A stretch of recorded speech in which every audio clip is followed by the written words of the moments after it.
Hi Taurus, ito na po ang inyong reading. Kukuha tayo ng ilang guidance advice messages po para sa inyo. Ang topic na ating pag-uusapan ngayon ay iiwanan po natin ng may patanong na kung anong parating sa buhay mo in the next 2 years. Any challenges or winnings in life, positive, negative ng buhay, ang reading na ito ay mag-a-apply po sa susunod na 2 taon from 2026 to 2028. Okay? Itong reading din po natin is combination of tarot and astrology. Huhugutan po natin ng messages si Saturn. Yes, kasi siya po yung tinatawag na taskmaster planet or planet of challenges, which is yung topic nga natin, kung ano yung kakaharapin yung challenges.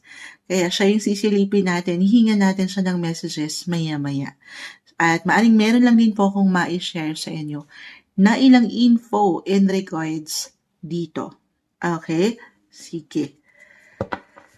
Okay, ito na tayo. Kamusta kayo, Taurus? Energy check tayo. Taurus energy, 2026 to 2028 po. Ano nga asahan ng mga taong ito? Anong parating sa kanilang buhay? Anong ganap? Anong challenges, winnings in life ang parating sa mga Taurus? Guidance po. Taurus energy, para sa iyo Taurus, na maaaring makapakinig nito, anong kanilang kailangang marinig?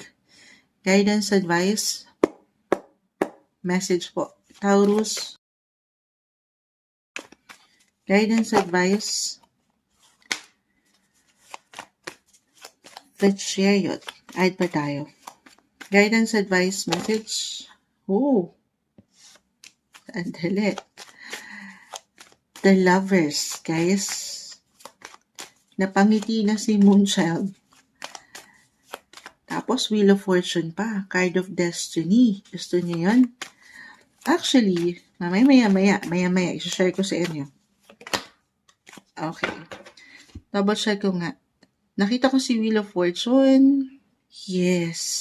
Ano yung yes? Sige, dito muna tayo sa ilang winnings. Na happy na ako sa The Lovers. Wheel of Fortune, si Planet Fortune, Jupiter.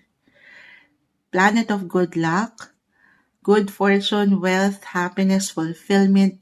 Taurus, 2026 to 2028 kasi mararamdaman nyo ang presensya ni Jupiter sa inyong mga love sector, romance.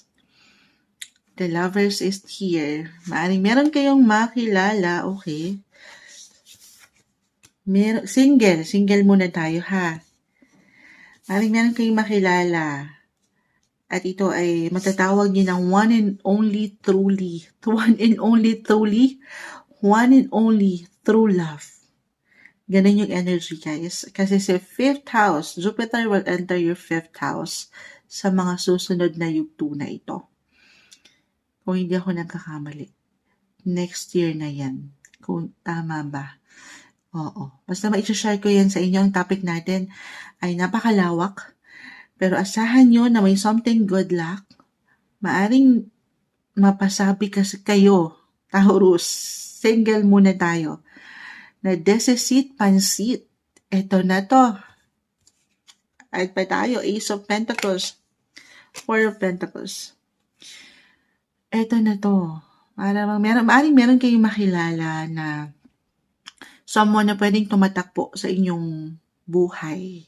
I will be honest, itong pagtatak na ito, yung influence na pwede niyang maiwan sa'yo, could be positive or negative. Pero mag-iiwan ito ng aral. Or talagang kung mamarapatin, Card of Destiny, guys, maaring ito na si the one. In the next 2 years, single Taurus, maaring makilala nyo na. Meron kayong makilala na masasabi nyo rin na husband or wife material. Ganun yung energy. Gusto nyo ba yun? Hindi ko rin alam kung gusto nyo yun. Pero i-claim naman natin, yes naman, deserve nyo yan ha. The Lovers ay narito, love, guys. Deserve nyo yan.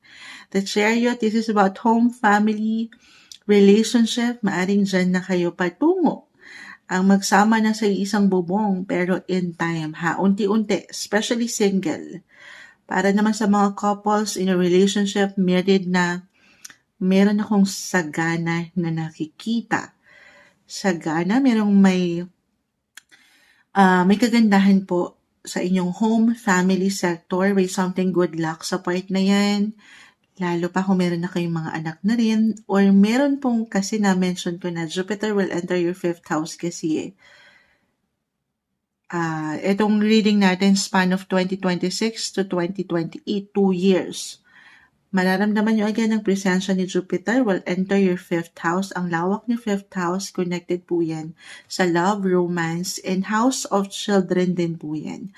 Hindi po isang medical advisor si Moonchild, pero maaring merong mag-add up additional family member for some of you. May baby blessings. And it's a winning, guys.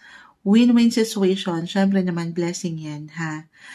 Kung hindi yan mag-apply sa inyo mismo, Taurus, reversal tayo, yung energy natin, yung opportunity, maaring konektado po sa aking nabanggit, pamilya. Merong blessing, baby blessing for some of you. Other messages, kung hindi yan kumonekta, okay. Merong maayos, merong magtatapos, yes, especially kung nagkaroon po kayo ng tensyon, katensyon, conflict sa ilang tao sa inyong paligid. Could be connected sa inyong mga loved ones, the lovers. Why not? Kung hindi naging okay nitong mga nakalipas, naramdaman na ito, parang may pagkahigpit, may war, battles na kinaharap, wala namang perfect relationship, baka this card is a sign na merong reconciliation, may pag-aayos, mangingibabaw po ang pag-ibig. Of course, ito ay nasa sa inyo, kung ito ay paano nyo pangahawakan or pahihintulutan. But I see love, the lovers. Why not? Pero hindi nyo kailangan madaliin ito. Okay, for couples na yun, in a relationship, may pinagdaanan. Pero regardless, no matter what your relationship status, Taurus, nagbo-bloom po. Magbo-bloom ang inyong mga buhay, pag-ibig, relasyon sa mga susunod na yugto na ito sa inyong buhay. Parang seryosohan na ang eksena. Level up na. Okay? Other messages. Dito na tayo sa medyo challenges na pwedeng kaharapin po ng ilan sa inyo. Very private yung energy. For some of you, tayo ay general reading ha. Ang pag-ibig na to, marahil ay tahimik lang. Okay, or kung sino kayo mismo sa isang relasyon or position sa work, tahimik niyong ilalaban ang buhay in the next 2 years kasi itong si Saturn. Saturn just entered your 12th house, Taurus. 12th house of anything. Healing kasi yan, guys. House of healing. Yes, merong endings. Ito yun, si Five of Swords. Endings for a new beginnings. Along with your other cards, the Ace of Pentacles, merong mga opportunities, new opportunity, new offer, new work, new love interest, may mga bago. Kung makaramdam kayo in the next 2 years na parang may nagtatapos, may natapos, may endings, ganyan, may kapalit yan. Okay? Endings for new beginnings. Huwag kayong mawala ng pag-asa na baka hindi na, wala na, mag-isa na lang ako, Moonchild. Meron. Pero sabi ko nga, iba-iba ang bawat isa doon sa healing, guys, healing process. Maaring mas maramdaman nyo sa 12th house kasi ito pwedeng kusa yung maramdaman or kusang ipaangat sa inyo ng taas na kailangan nyo munang mag-lie-low. Yes, guys. Kailangan nyo munang dumaan sa reflection. Maaring yung energy ay may pagka-low-key. Ito yung downside kapag si Saturn, transiting 12th house, medyo ang kalaban ay, ito, hindi isang medical advisor si Moonchild, more on mental, emotional health. So, huwag kayong papatalo dyan, guys. Huwag niyong pangingibabawan yung enerhiya na kayo'y mag-isa kasi along with your other cards dito, Taurus, hindi kayo mag-isa. Hindi kayo nag-iisa. Meron someone, family, home, your loved ones, lover. Maging bukas sana kayo dito at huwag niyong sarilinin kasi ito puwedeng kusahan niyo again maramdaman. Baka gusto niyo lang munang mapag-isa or baka hindi kayo maging bukas na sa mga gusto niyo pang or sa mga tao sa inyong paligid kasi ang ilan po, I feel for some of you ay nadala na. Parang maaaring umangat po ngayon pa lang for some yung trust issues na baka masaktan lang ako ulit or lokohin lang ako ulit or baka hindi ako seryosohin na okay lang naman. Again, iba-iba tayo sa part ng healing. Yung proseso ng pagpapahilom, pagpapagaling, kung kailangan nyo muna talagang damahin in the next 2 years ang mga sitwasyon, gawin yun. Ito po ay for some of you na merong pinagdaanan na hindi kadalian. Maaaring masubok po yung inyong paraan sa sarili nyo, especially physical, mental, emotional.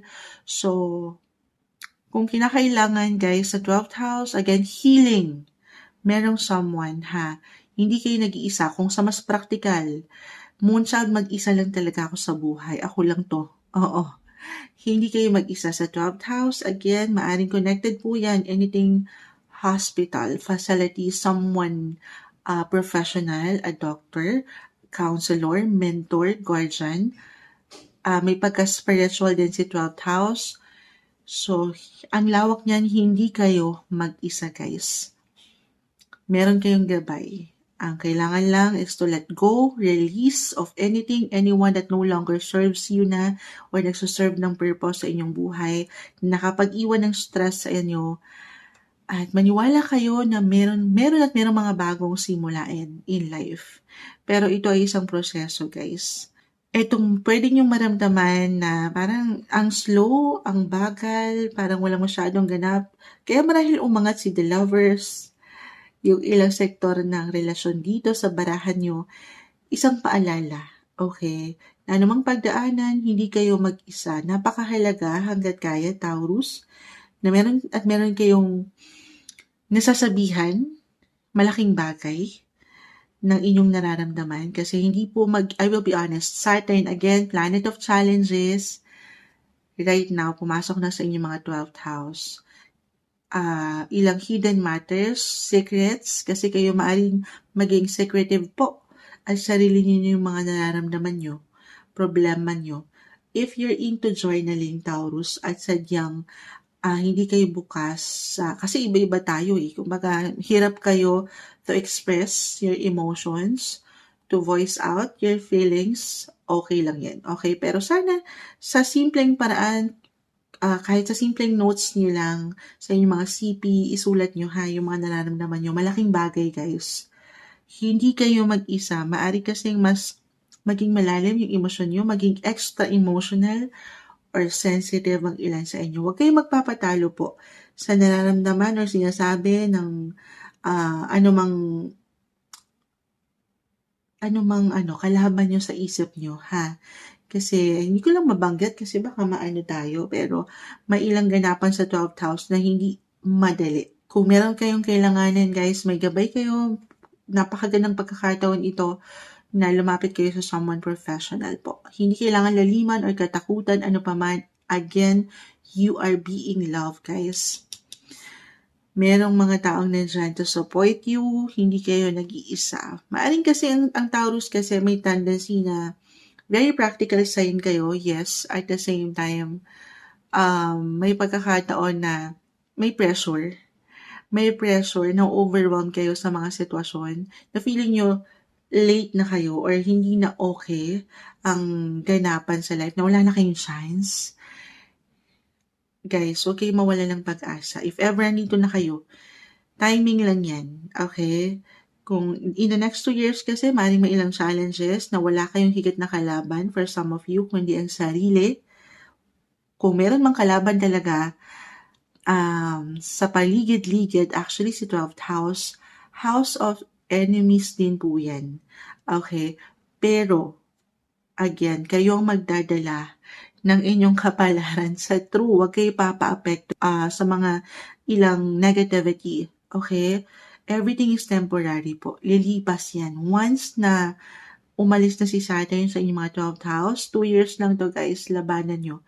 Higit na kayong titibay, higit kayong lalalago. Meron at meron kayong marirealize na ay sandali. Ano lang pala yun? Parang pagsubok lang yun. Okay?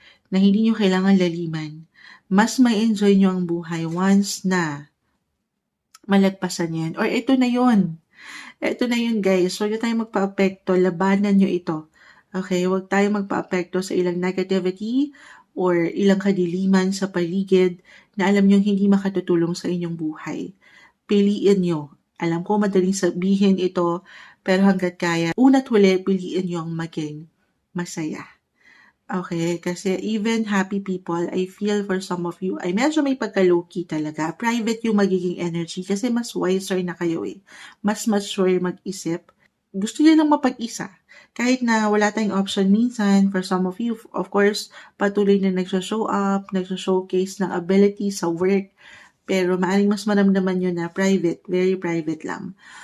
Or sa ilang bumabagsak dito, Taurus, napakalawak. Tayo po ay general reading. Maaaring pumasok po ito diretso sa ilang secret affairs, love affairs, the lovers umangat sa mga susunod na yugto na ito. Tahimik lang. Baka tahimik lang ito na pag-iibigan. Ilalaban niyo ito sa tahimik na paraan. Gusto niyo yun. Siyempre naman. Kasi lalo pa kung may ilang pinagdaanan na rin kayo from the past, na nadala na kayo, natuto na kayo, and this time, mas kalma. Ito naman yung kagandahan kapag si Saturn ay nagtatransit sa 12th house, meron at meron kayong peace of mind.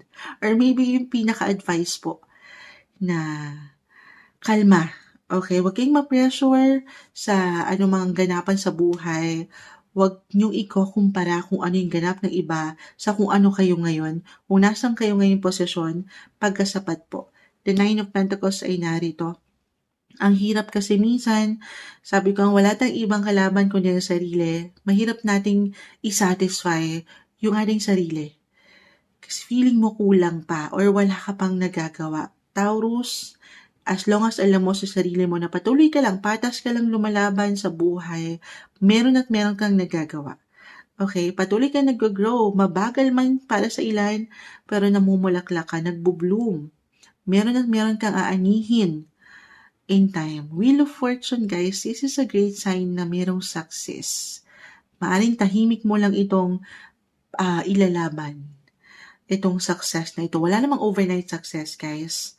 Okay? Minsan lang, ang hirap nating masatisfy, yung satisfaction and contentment. Alam ko, diretso ito, pero ang mahalaga ay kung nasan kayo ngayon, kung ano yung posisyon na meron kayo or relasyon, pinapahalagahan ito ngayon. Be present, guys. Be present. Enjoy nyo yung ngayon. No pressure. Take everything one day, one step at a time. Huwag kayong magmamadali, huwag kayong maiinip, Taurus. Kalma. Kung kailangan muna talaga, yes, moonshot, ito naramdam ko na. Parang gusto ko lang munang mapag-isa, mapagnilay, kasi parang mailang ganapan in life, lalo kung medyo maraming ganap nitong mga nakalipas nga po sa inyong buhay, na hindi naging madali. And this time, kayo naman muna. Healing, guys. More on self-care, self-love. Sa 12th house, again, best time ito na i-priority nyo naman yung kayo mismo, physically, mentally, emotionally, even spiritually. Yung connection na meron kayo sa Kanya. Napakalalim po ni 12th house. Yan yung mahirap din i-define. At kayo lang ang higit na makapagsasabi ng inyong mararamdaman. Higit rin po kayong magiging intuitive. Yes, kung paano kayo makaramdam, maaring maging dreamy kayo, or meron kayong mga panaginip na papasok, malalalim, magiging malalim ang mga panaginip niyo, Taurus, sa mga susunod na to, or ngayon pa lang, in the next 2 years. Kung nanaisin nyo lang, nabanggit ko na, if you're into journaling po. Kasi kapag nananaginip tayo, di ba, merong tendency na makalimutan natin, Taurus, kung ano yung pinaparating. Putol-putol sila. Kung nanaisin mo lang naman, why not isulat mo yung napapanaginipan mo, tapos baka mag-connect sila at one point, pag napagsama-sama mo na, kasi meron po yung messages. Meron yung maaring messages na kailangan marinig mo, maunawaan mo, maramdaman mo. Okay? Ganon yung energy. Ang lalim. Trust your intuition, guys. Hindi kayo nagkakamali, pero timing ang mga situation, maaring yan yun. Malakas ang mga intuition nyo ngayon. Yes po. Actually, for some of you, maaring andito mag-deep dive sa mga mas malalalim na usapin, spirituality, yung connection nyo pagdating sa inyong mga faith or emotions, malalim.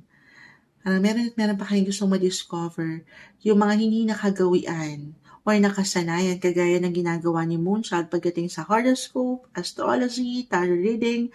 Baka mas ma-occupy yung mindset nyo rin or isipan nyo sa mga ganitong usapin. Kasi si 12th house, may pagkaano rin yan. Sacred. Ayan, medyo malalim talaga. Okay, other messages guys, ang lawak, mas mahaba yung inyo. Ay, so reversal tayo. Kung hindi to mismo sa inyo guys, maaaring ito ay konektado sa ilang bumagsak dito. Ang iyong kapareha, pamilya, okay, maaaring higit nyo silang aalilayan, higit kayong kakailanganin, at kayo tong higit na nariyan para mag-assist sa mga taong ito. Kumbaga, yung presence nyo rin ay malaking bagay para sa kanila. Other messages, meron tayong nakikita pagdating sa kaperahan po. I will be honest, yes, money-making opportunities, meron. Pero paalala lamang po, nakikita natin si 4 of Pentacles ay narito 9 of Pentacles. Kung ipapasok natin sa kaperahan, may ilang unexpected. Ito very normal, Taurus. Ups and downs, highs and lows sa pera. Pero maaaring patuloy kayong gulatin po sa sektor na yan. Gulatin could be positive or negative, guys. Gulatin sa paraan na hindi nyo asahan, meron palang ganito, ganyan. Or gugulatin kayo ng mga sarili nyo na baka masyado kayong palabas. Okay? In the next 2 years, Taurus, kung kakailanganin hanggat kaya, try to save up. Okay? Panghawakan. Kasi sabi ko nga, mas mature na. Mas mature na dapat yung pinapaangat daw po. Yung meron kang security pagdating sa yung finances. Yakapin nyo ito. Pahalagahan nyo yung bawat kinikita nyo. Ito'y paalala lamang po ha. Yes. And I feel for some of you, if ever, kasi tayo ay general reading, kung medyo marami, ang dami Moonchild. Kumbaga, this is something hindi naman problema sa ilan. Baka naman. Hindi. Kumbaga, sabi ko nga, sa 12th house, connected yan, someone professional, mentor, pinapaalalahanan kayo ng cards, Taurus, kung nanaisin lang naman at medyo marami. Ayan. Try to consult someone na financial advisor sa mas practical. Kasi baka meron kayong hindi makita, medyo malabo. Yung nakikita ko kasi ngayon at sa dami, baka hindi nyo alam kung anong nangyayari. Okay? So, ang laban na ito sa inyong buhay, maging ano pa man yan, Taurus, ang lawak, ang haba na nung reading natin, hindi kayo mag-isa. Yun yung pinaka marahil kailangan yung marinig. Hindi kayo nag-iisa. Know that you are loved and being protected, Taurus. Ito yung guidance, advice, messages na marahil kailangan yung marinig. 2026 to 2028, mensaheng gabay lamang po, Taurus.